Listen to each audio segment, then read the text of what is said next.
Bom, eu vou falar sobre educação sonora através da programação sônica, que é justamente o título da pesquisa, cujo subtítulo é o desenvolvimento da criatividade e escuta mediada por composição algorítmica.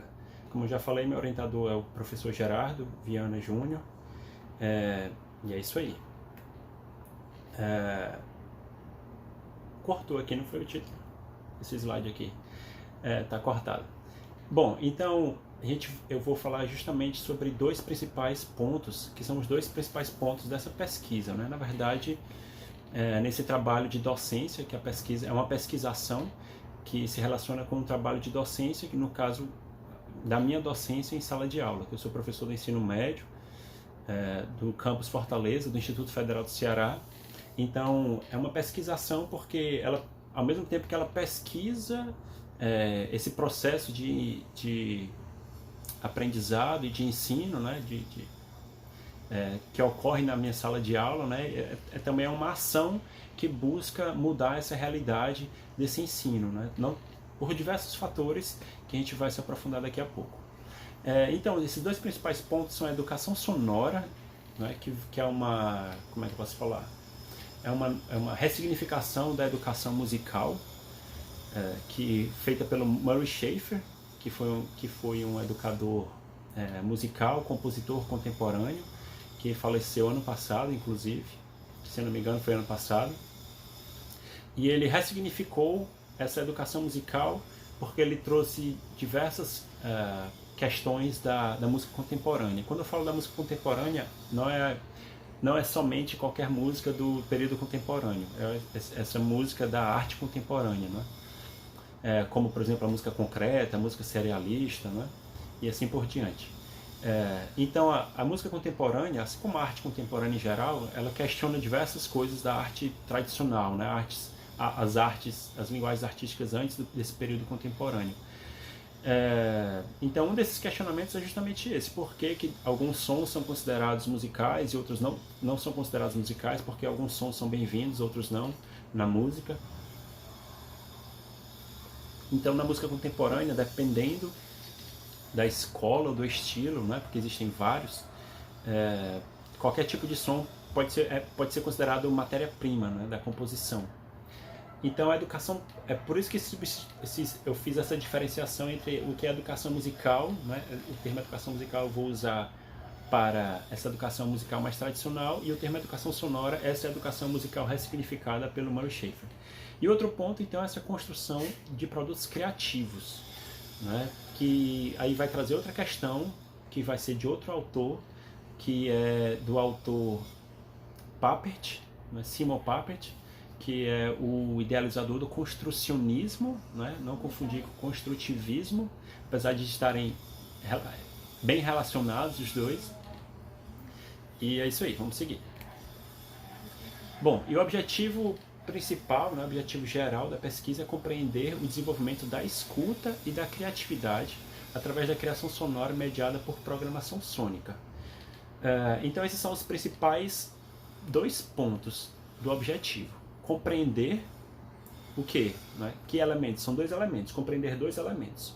O desenvolvimento da escuta é um, e o desenvolvimento da criatividade. De que forma esse desenvolvimento, né, o estímulo a esse desenvolvimento, né, vai acontecer? Através de criação sonora. E essa criação sonora vai ser através de programação sônica. Ou seja, o que é programação sônica? Daqui a pouco eu vou mostrar uma captura de tela de uma ferramenta de programação sônica. Como o próprio nome já diz, programação sônica é programação de sons, né? Então é uma forma de composição musical ou composição sonora através de programação computacional. Bom, então, aprofundando um pouco sobre a educação sonora vai trazer alguns pontos, né, como, por exemplo, a criação musical contemporânea. Né? Então, os alunos vão participar ativamente desse processo de ensino-aprendizagem através de criações musicais, mas não aquelas criações musicais mais tradicionais, do sistema tonal, né? Que a gente está acostumado a ver acontecer na maioria das salas de aulas de música, né? Da disciplina de música. Essa criação musical ela vai ser muito mais contemporânea, no sentido dessa arte contemporânea. Outro ponto importante que a educação que o Schaefer traz é o aprender a ouvir, porque ele vai se preocupar muito com essa questão da poluição sonora, que é o último ponto aqui do slide. Quando ele escreveu ali o ouvido pensante, a afinação do mundo, né? Era aproximadamente ali na década de 60, né? Então o mundo estava vendo ali, presenciando um boom, né? Uma enorme explosão de ruídos sonoros, né? Até eu assisti uma vez ele num congresso, a Semana do Som, né? Lá na França, que foi em 2010, e ele falou que de 60 para cá ele acha que melhorou um pouco, né? Mas ainda tem muito trabalho a ser feito. Mas na década de 60 era pior, pelo menos na experiência dele, né? Então é uma preocupação muito grande dele, né? E ele acredita que a solução dessa educação, dessa poluição sonora acontecer, acho que alguém falou, deixa eu ver se tem alguém falando aqui.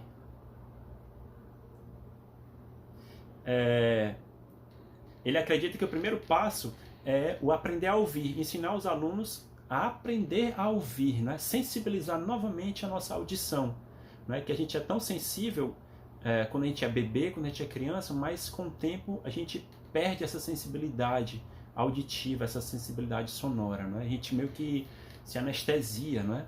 Com todos esses ruídos. Outro ponto, todo som é musical, então aqui todo som vai ser considerado do universo musical, né? Inclusive o som da chuva, o som dos carros, qualquer tipo de som, os agradáveis e os desagradáveis, os desejados, os indesejados, os que estão dentro da sala de concerto, os que estão fora, então todo som é musical. O Schaefer traz um conceito que até então não existia, né? Que causou essa reviravolta no mundo da música, no mundo da composição, no mundo da educação musical, que é o conceito de paisagem sonora, ou soundscape, não é? Que ele faz essa brincadeira a partir da palavra paisagem em inglês, que é landscape, land significando terra, né? E aí ele troca o land por sound, de som. Então fica, em português não dá pra gente fazer essa brincadeira, né? Então a gente usa o termo paisagem sonora. Então a paisagem sonora são todos aqueles sons presentes em um determinado ambiente, ou todos aqueles sons característicos de um determinado ambiente. Tá? Por exemplo, a paisagem sonora de uma praia, eu sempre cito esse exemplo da praia, não sei porquê, mas a paisagem sonora de uma praia, por exemplo, vai ser o som do vento, das ondas, das pessoas conversando, se não for uma praia deserta, de pássaros talvez, se for o caso, das folhas da palmeira e assim por diante, do vendedor de coco, de picolé e assim por diante. E outro ponto que a gente vai usar nessa pesquisa, ação, é o construcionismo, como eu falei, né? do Papert, né? Do Simon Papert, que é uma abordagem pedagógica / teoria da aprendizagem, né? Que vai trabalhar a educação, né? Esse ensino-aprendizagem através da construção de objetos experienciáveis, que podemos chamar também de produtos criativos. Né? E essa construção ela precisa necessariamente ser uma experiência criativa e significativa. Então, os discentes, né, os estudantes, esse trabalho tem que exigir da criatividade deles, da imaginação, da solução de problemas, né? E tem que ser algo significativo para eles. Obviamente que não tem como assegurar que isso seja significativo, mas o intuito do professor adepto do construcionismo é pensar numa estratégia que possa aumentar a possibilidade, né, estatisticamente, né, dessas experiências significarem algo para aqueles discentes. Outro ponto trazido por Papert é que o conhecimento adquirido na sala de aula, ele precisa ser uma fonte de poder. Como assim? O aluno, ele precisa fazer algo com o conhecimento, ele precisa poder construir, poder solucionar, poder fazer alguma coisa. Então, o conhecimento é uma fonte de poder. No caso, é o poder construir esses objetos experienciáveis. Os alunos vão então se empoderar, as alunas e os alunos vão se empoderar porque eles vão participar ativamente desse processo de ensino-aprendizagem, construindo os seus próprios produtos. Eles vão deixar de ser apenas, como é que eu posso falar? Espectadores de música e espectadores do processo de ensino-aprendizagem para serem compositores, né, e participantes ativos. Outro ponto é a solução de problemas, não é? Principalmente porque o Papert ele vê na programação computacional uma excelente ferramenta, né? Como eu explico um pouco no meu texto, que construcionismo não necessariamente precisa envolver programação, mas geralmente ele envolve porque Papert viu uma excelente oportunidade na programação computacional de fazer isso tudo. Os alunos vão construir objetos experienciáveis através da programação, vai ser uma experiência criativa, vai envolver solução de problema, e esse conhecimento adquirido na aula vai ser uma fonte de poder. Então, como é que eu uno essas duas?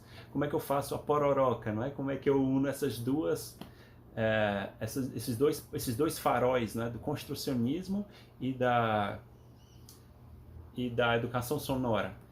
Através aqui da programação sônica, né? Que é no caso, a ferramenta que eu utilizo é o SonicPy, que é uma das ferramentas disponíveis de programação sônica, onde os alunos, através da programação computacional, vão criar composições, né, musicais ou composições sonoras, né? Então, o que eles criam como é que eu posso falar? Num conceito tradicional de música, isso pode não ser definido como música, pode ser definido como não música, né? Apenas como sons. Mas um conceito mais contemporâneo, que é esse conceito que o Schaeffer traz, a gente pode considerar como música, né? Mas de qualquer forma, para fazer essa diferenciação, eu chamo de criações sonoras e não criações musicais. Porque eles não vão criar músicas no sentido estrito, porque não tem nada a ver com tonalismo, às vezes nem sons de altura definida eles usam, porque eles vão criar, na verdade, paisagens sonoras. Essas paisagens sonoras, para isso, eles vão utilizar de vários... A gente utiliza a palavra em inglês samples, né? Em português a gente fala amostras de áudio, no caso. Então, eu faço essa analogia tanto no texto como faço para eles também. Que eles vão montar um Lego. Então, imagine que vão brincar de Lego, de blocos, né? Então, imagine que cada peça do Lego é um som. E aí você vai combinar todos esses sons para poder montar uma paisagem sonora. É isso que eles fazem através da programação sônica. Eles disparam diversas amostras de áudio que eles mesmos coletaram a partir de um planejamento que eles fizeram de composição. Bom, esse estudo acontece, então, essa experiência de ensino-aprendizagem acontece no campus Fortaleza, do Instituto Federal do Ceará, com jovens do ensino médio, né, que cursam a disciplina de artes, do curso integrado de telecomunicações, né, que é um curso integrado ao ensino médio. Então, ao mesmo tempo em que eles fazem o ensino médio, eles fazem disciplinas técnicas do curso de telecomunicações, por isso que a gente chama de curso integrado. Então, a disciplina de artes, na verdade, está dentro das disciplinas propedêuticas do ensino médio, e eles fazem 4 disciplinas, uma delas sendo música, que é exatamente a disciplina onde eu atuo, eu e outros professores do campus, né? E as disciplinas que eu pego, as turmas que eu pego, passam por essa experiência dessa educação sonora através da programação sônica. Já mostrei aqui a tela da ferramenta utilizada, que é o SonicPy, ou Pi sônico, aquele Pi da matemática, né? Inclusive o símbolo, o ícone, né, da ferramenta é um Pi, aquele Pi da matemática, e ondinhas assim sonoras, né? E aqui a gente tem um exemplo que eu peguei da própria Wikipédia, né? Que inclusive é um exemplo aí do próprio Sam Aaron, que é o criador, né? Que encabeçou o desenvolvimento desse software, que é um software gratuito, de código aberto. Então tem um exemplo bem simples aqui, né? De apenas 4 linhas, só para demonstrar que aqui do lado esquerdo nós temos o editor de texto, do lado direito nós temos lá em cima o espectro, mostrando graficamente o que está acontecendo, com sons, né? Aqui temos algumas opções, porque está aberto as preferências. Lá embaixo temos um tutorial, né? Que aqui está todo em inglês, mas ele é 90% traduzido para português, né? Então os alunos eles têm essa possibilidade de ler esse tutorial também, esse manual, né? Porque na verdade nas aulas a postura adotada não é uma postura instrucionista, não é uma postura conteudista, né? Na verdade, eles passam por um processo de descoberta. Eles mesmos vão experimentando, e o que eu faço é responder as perguntas deles e ajudá-los a resolver os seus problemas, né? Na construção desses produtos. Então já falei que a ferramenta utilizada é o SonicPy, que é uma ferramenta de programação sônica, que também pode ser chamada como uma ferramenta de composição algorítmica, e com ela envolve programação computacional, né, e sons podem ser gerados através de sampleamento, que é um termo muito de nicho, aí, muito do pessoal de produção musical. Né? O que é esse sampleamento? É a reprodução de amostras de áudio. Então, ele permite essa possibilidade, ele também permite a geração de sons através de síntese, que é quando você cria um som do zero, né? Você não tem um som que foi previamente gravado. Você cria um som do zero a partir de diversos dados, como o formato da onda, a amplitude, etc. E é basicamente isso. Eu trouxe aqui algumas referências, obviamente não dá para trazer todas, né? Mas eu trouxe aqui a avaliação da criatividade ou a necessária criatividade na avaliação, que é um capítulo de um livro muito interessante, que foi fundamental na construção dessa pesquisa, porque a gente passou por essa, como é que eu posso falar, essa nuvem, essa névoa de não saber como a gente iria avaliar a criatividade dos discentes, né? E aí esse texto ajudou demais. Um artigo do próprio Sam Aaron, que ele fala justamente sobre a performance na educação, na tecnologia e na arte do SonicPy. Pedagogia do Oprimido, do Paulo Freire, né? Que inclusive é uma das grandes referências do Simon Papert, é o Paulo Freire. Ele, inclusive, o cita várias vezes e atesta que Paulo Freire foi um dos 5 principais, mais importantes nomes da educação mundial. Né? E aí trago o próprio livro do Simon Papert, né? Que é A Máquina das Crianças, né? The Children's Machine, que é o computador. Né? Na verdade, não é o computador, né? É meio que uma idealização ali. O que pode ser a máquina das crianças? Né? Cujo subtítulo é Repensando a Escola na Era do Computador. Trago aí um texto do meu orientador, muito bacana, juntamente com o Castro Filho, onde eles analisam aí o uso de 2 softwares no ensino de música, né? Um software mais instrucionista e um software de composição musical. E trago também o Ouvido Pensante, do Schaefer, onde ele vai trazer diversas... É um livro muito bom, muito bacana, recomendo a leitura para todos que quiserem se aprofundar no assunto, que ele vai relatar diversas experiências de ensino e aprendizagem dele, né? Inclusive ele transcreve diálogos, né? Com os seus alunos, ele descreve várias experiências, ele traz conceitos, é um livro muito bacana, muito dinâmico, né? Não é aquele tipo de livro cansativo, muito pelo contrário.